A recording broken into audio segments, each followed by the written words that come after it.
कभी आतंकिस्तान से दोस्ती की बात। नेशनल कॉन्फ्रेंस के अध्यक्ष फारूक अब्दुल्ला का पाकिस्तान प्रेम समय समय पर दिख ही जाता है। एक तरफ सेना लगातार आतंकियों को ठिकाने लगा रही है, जम्मू कश्मीर को साफ कर रही है, तो वहीं फारूक अब्दुल्ला पाकिस्तान का राग अलापने से पीछे नहीं हट रहे। और अब तो फारूक ने आतंकियों की जगह अपने देश की एजेंसियों को ही निशाने पर ले लिया। इन आतंकी हमलों के पीछे किसी एजेंसी की आशंका जताई है, सरकार को अस्थिर करने का आरोप लगा दिया है। वहीं फारूक अब्दुल्ला के इस बयान पर बीजेपी नेता कविंद्र गुप्ता ने सवाल उठाए, कहा कि एक जिम्मेदार व्यक्ति को इस तरीके की बयानबाजी नहीं करनी चाहिए। एक जिम्मेदार व्यक्ति को इस प्रकार का बयानबाजी नहीं करनी चाहिए। खास करके ये जानते हैं कि एजेंसियों के अच्छे काम के कारण से ही जम्मू कश्मीर में शांति व्यवस्था बनी, लेकिन बीच बीच में कई इस प्रकार की जब घटनाएं होती हैं, वो राजौरी पुंछ में भी हुई हैं, तो उस पर भी किसी पर सवाल नहीं खड़ा किया। अब सरकार है, सरकार का पूरा समर्थन है, किसी ने ये नहीं कहा कि इस उमर अब्दुल्ला की सरकार को डिस्टेबलाइज किया जा रहा है। जम्मू कश्मीर में लगातार हो रही आतंकी हमलों को लेकर असदुद्दीन ओवैसी भी हमलावर दिखे और केंद्र सरकार को जिम्मेदार बताया। पाकिस्तान से आतंकवादी आ रहे हैं, मैं कह रहा हूं, आप उनको रोक रहे क्यों नहीं? आप उत्तर प्रदेश के 2 गरीब लेबरों को जाके गोलियां मार दी उनके ऊपर। वो बेचारे उत्तर प्रदेश से निकल के वहां पे लेबर का काम करने आए, गोली मार दी उन लोगों को। क्या कर रहे हैं मोदी सरकार? फिर ये तो उनकी जिम्मेदारी है, एलजी की जिम्मेदारी है।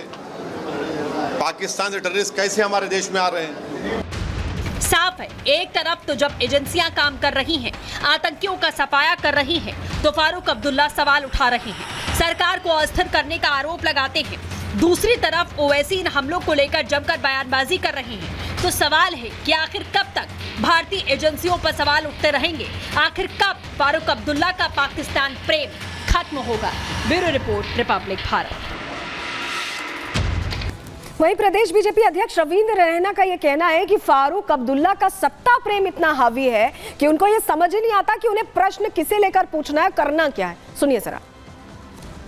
डॉक्टर फारूक अब्दुल्ला साहब को कोई विवादास्पद बयानबाजी नहीं करनी चाहिए।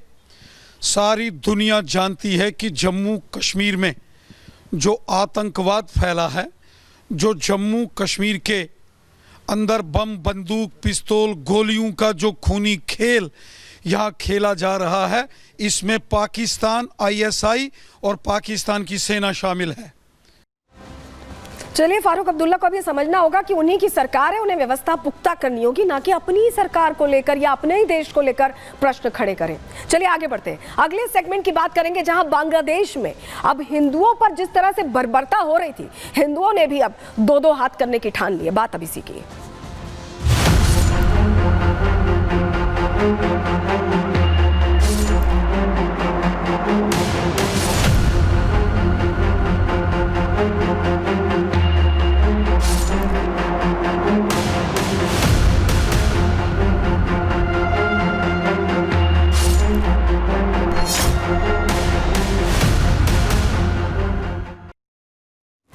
बांग्लादेश में जब से तख्ता पलट हुआ है, तब से पूरा जो एक तरह से हालात हैं वो संभाले नहीं संभल रहे। यूनिस जब आए थे तो ऐसा लगा था कि नोबेल पुरस्कार विजेता हैं, उतने ही अच्छे तरीके से वो सरकार संभालेंगे, सत्ता संभालेंगे, लेकिन उनकी सत्ता के दौरान लगातार अल्पसंख्यकों के साथ बर्बरता की गई, उन्हें निशाना बनाया गया, किसी को नौकरी से हटाया गया, किसी के मंदिर तोड़े गए और तस्वीरें ऐसा लगा कि आम होती गई। लेकिन जिसका जिम्मा था, जिस यूनिस सरकार का जिम्मा था सब कुछ संभालना, वही यूनिस सरकार आंखें बंद किए बैठी। और उसके बाद अब वही यूनिस सरकार उन अल्पसंख्यकों पर अलग तरह से जुल्म ढाने की कोशिश कर रही है। और ऐसे में अब हिंदुओं ने रण छेड़ दिया है, उन्होंने कह दिया है कि अब बर्दाश्त नहीं करेंगे। अल्पसंख्यकों ने मैदान में उतरने का फैसला कर लिया है।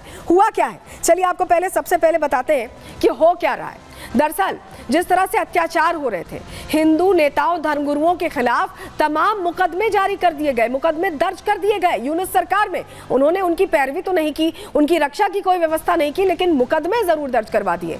चिन्मय कृष्ण समेत 19 लोगों के खिलाफ देशद्रोह का मुकदमा यूनिस सरकार में दर्ज हुआ है। इनमें से 2 हिंदू नेताओं को गिरफ्तार भी किया गया है। राष्ट्रीय झंडे के ऊपर भगवा झंडा फहराने का इन पर आरोप लगाया गया और इस आरोप के तहत ही इन 19 लोगों पर मुकदमा दर्ज कर दिया गया। लेकिन आपको बताएं कि ये जो पूरा मामला जब सामने आया तो इसके बाद जो हिंदू हैं, जो अल्पसंख्यक हैं वहाँ बांग्लादेश में, जो लगातार जुल्म झेल रहे थे, सब कुछ सह रहे थे, अपनी सरकार से समर्थन की मांग कर रहे थे, उनका गुस्सा फूट पड़ा। उसके बाद क्या हुआ आपको बता रहे हैं। हिंदू नेताओं पर केस दर्ज होने से जो हिंदू हैं, अल्पसंख्यक हैं, वो आक्रोशित हो गए। चिटगांव में 30,000 से भी ज्यादा हिंदुओं ने प्रदर्शन किया, सड़कों पर उतर आए। प्रदर्शन के जरिए सरकार को 72 घंटे का अल्टीमेटम इनकी तरफ से दे दिया गया है, यानी 72 घंटे में सब कुछ तय तमाम करना होगा, ये कह दिया गया है। 4 अगस्त के बाद से हमले के 2000 से ज्यादा मामले सामने आए। आप समझ रहे हैं, जब से तख्ता पलट हुआ है कितने मामले सामने आ चुके हैं, 2000 से ज्यादा। सोचिए कितने लोगों के लिए मुश्किल खड़ी की है।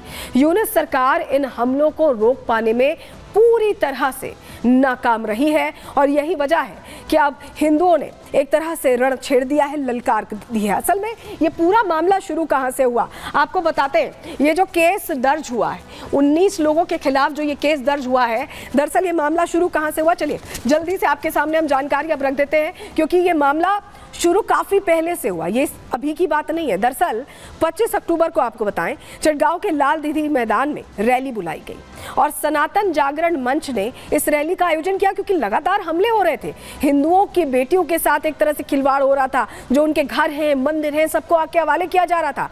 रैली के दौरान हिंदुओं ने अपनी 8 सूत्रीय मांगे रखी। क्या मांगे थी?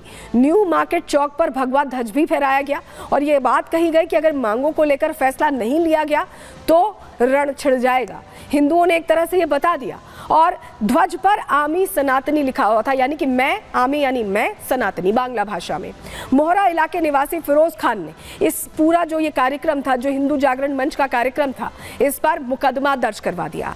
चिटगांव इस्कॉन के सचिव को भी इसमें आरोपी बनाया गया। जो 19 लोग हैं उनमें सचिव का भी नाम है और आप समझिए इसी को लेकर फिर अब रण छिड़ता दिखाई दे रहा है। आपको जरा तस्वीर दिखा देते हैं, उस दिन की तस्वीर दिखाते हैं, जिसको लेकर कहीं ना कहीं एक तरह का डर दिखाई दिया था वहां पर यूनिस सरकार में, क्योंकि हिंदुओं ने रण छेड़ दिया। देखिए, कट्टरपंथियों के निशाने पर इस्कॉन मंदिर पहले भी रहा है। ऐसा नहीं कि ये जो 19 लोगों के खिलाफ मामला दर्ज हुआ है ये अभी हुआ है, इससे पहले भी लगातार 2009 में बांग्लादेश का ही ये पूरा मामला बता रहे हैं, इस्कॉन मंदिर द्वारा संचालित अनाथालय पर हमला कर दिया गया, अनाथालय पर हमला किया गया। उसके अलावा 2015 में इस्कॉन मंदिर पर आतंकियों ने अटैक कर दिया था।